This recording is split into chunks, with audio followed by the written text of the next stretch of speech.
Hey there, I just wanted to make a quick video talking about the Metta Sutta, and this is something the Buddha practiced every morning. And he also, as well as just sitting down every morning and practicing this, so obviously the Buddha is someone to emulate.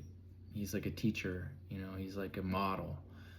He's not a god or anything like that. He's just a person who's achieved supreme peace, and so he laid out the Noble Eightfold Path so that we could try to follow it and become peaceful. He said there's another way. He said one way is the way of society, and diametrically opposed is the way to Nibbana. And Nibbana is everlasting, complete peace, never suffering in your mind again, complete compassion without even the possibility of making a mistake and being angry, because it's an eradication of anger. It's an eradication of the need to be right. It's an eradication of all negative qualities in the mind, and would become completely peaceful. But that doesn't mean the Buddha didn't still practice. I mean, I don't know, would the Buddha have lost his enlightenment if he stopped practicing? I'm going to say no. That's the whole premise of Nibbana, is that it stands for, one of the ways of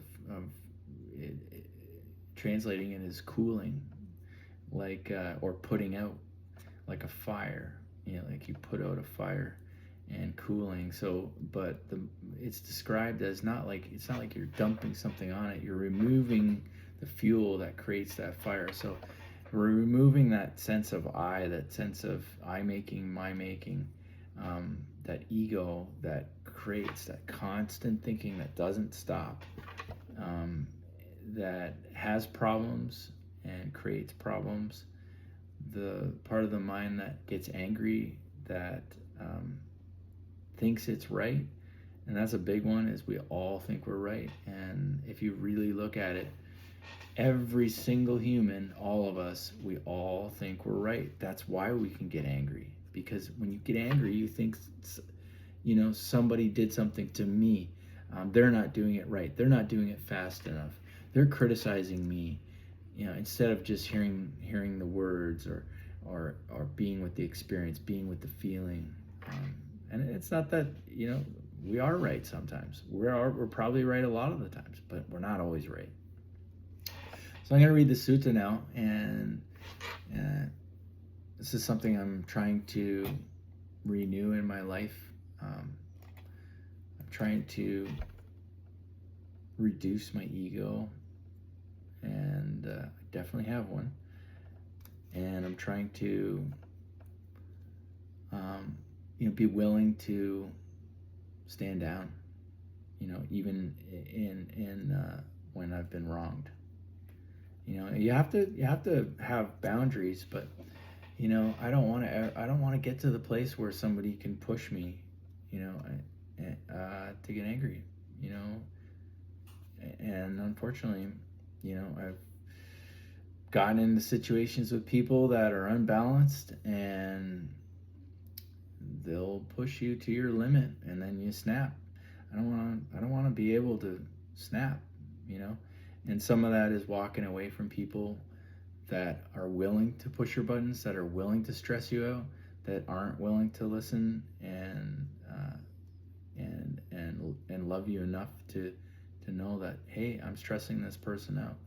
I better stop, and because I want to love them, and I want them to be happy and peaceful.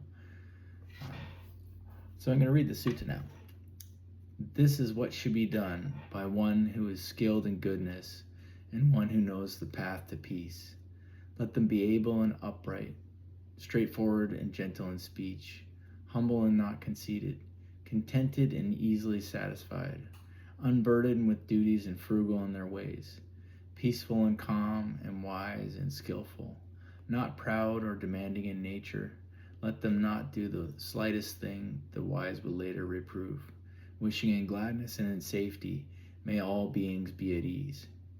whatever beings there may be, whether they are weak or strong, admitting none, the great or the mighty, medium, short or small, the seen and the unseen, those living near and far away, those born and to be born, may all beings be at ease.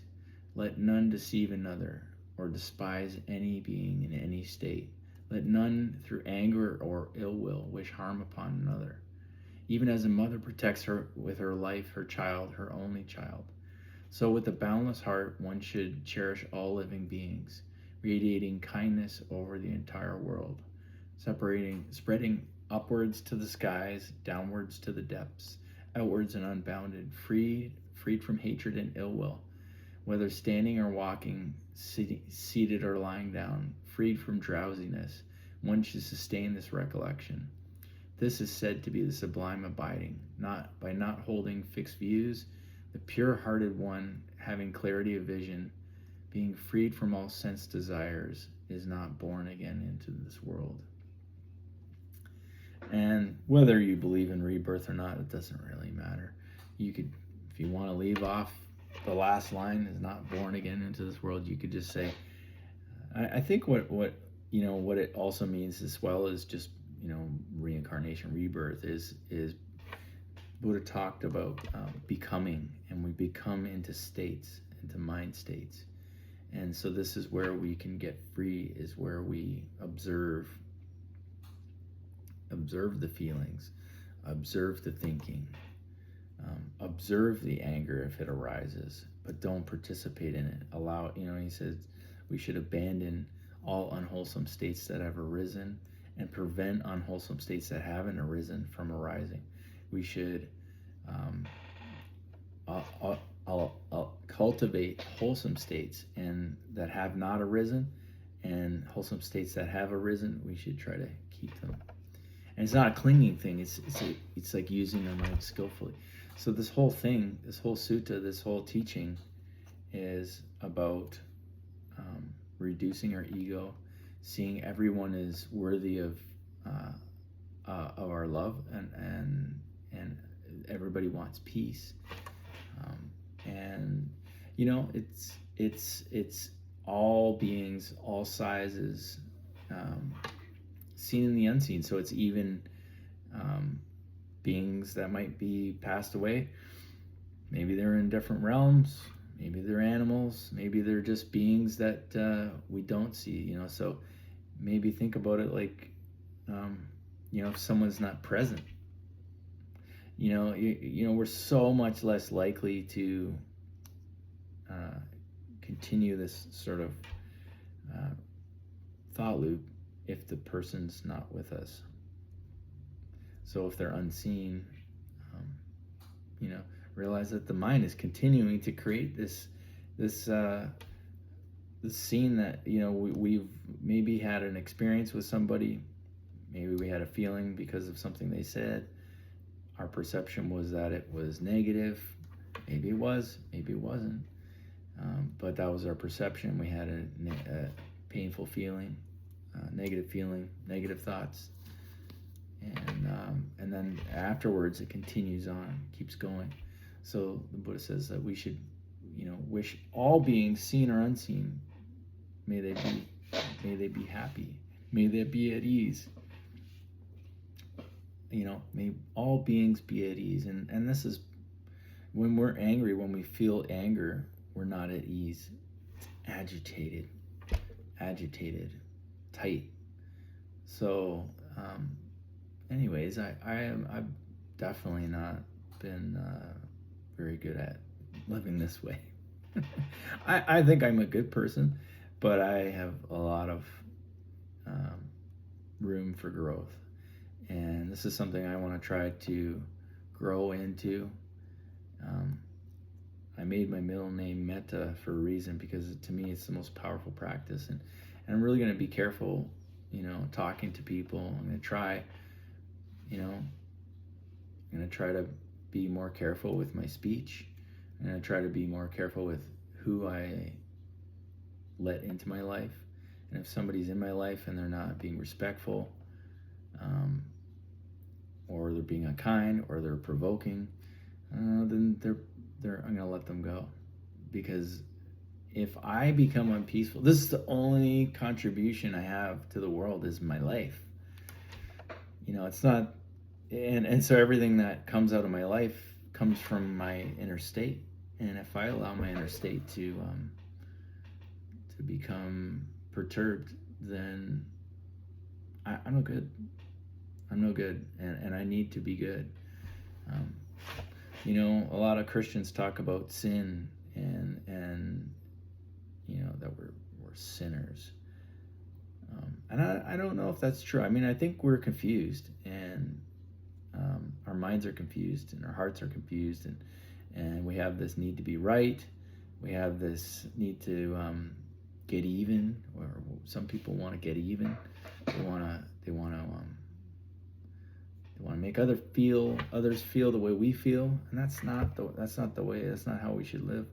So this is about removing that personal thing.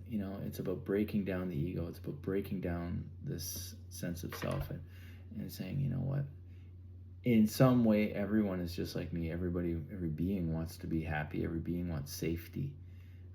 So why not wish it to them? And so I'm going to wish it for you now. May you be safe and happy. May you be peaceful. May you be free from suffering. May you be filled with joy and happiness.